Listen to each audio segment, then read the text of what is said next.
Mulurada and her husband, Thalawini Gavragargas, used to lead a happy life in a warm house in Tsagade, Western Tigray. Her husband, Thalawini, was a veteran. At the start of the conflict, the Amhara militia started attacking civilians in her village, Aurora. They found Mulu and her son with a hearing impairment at their home. She says that they started attacking her in front of her disabled son, saying this is not a Tigrayan land and that Tigrayans should leave or die.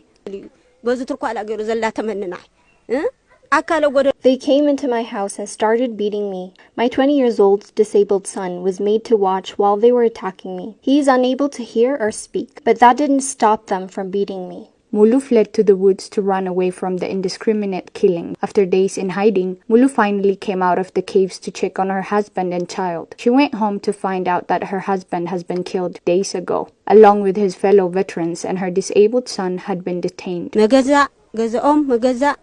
تأشمهم السخم جنتأهم توهيلهم تقطقيتهم حيوتهم حالفهم. My husband and his fellow veterans were killed in their own home. The Amhara militia men beaten my husband Thalawini Gavragargas along with his friends Abadi, Sagad, Chigwayana and Barhaadi to death, after accusing them of being junta. After killing them, the militia men forbid burial and abandoned their bodies for more than 3 days. My disabled son was also detained, without any food or water for days. We saw the mass grave of my husband and his fellow veterans after 7 days. After the horrors they witnessed, Mulu and her son fled their hometown Tsagade. They sheltered in an IDP camp in Shira, but the suffering continued. 7 months into their stay in the IDP camp, her disabled son died due to starvation.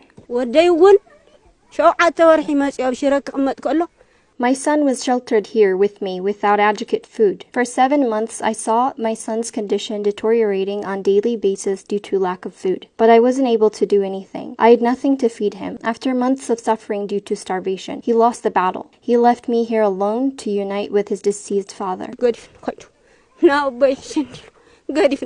Mulu says that she's not the only victim of the man-made starvation. 4 elderly fathers who were also sheltering with them have passed away due to lack of food. She cautioned that the world needs to pressurize the Ethiopian and Eritrean government to end the year-long siege and allow aid into Tigray.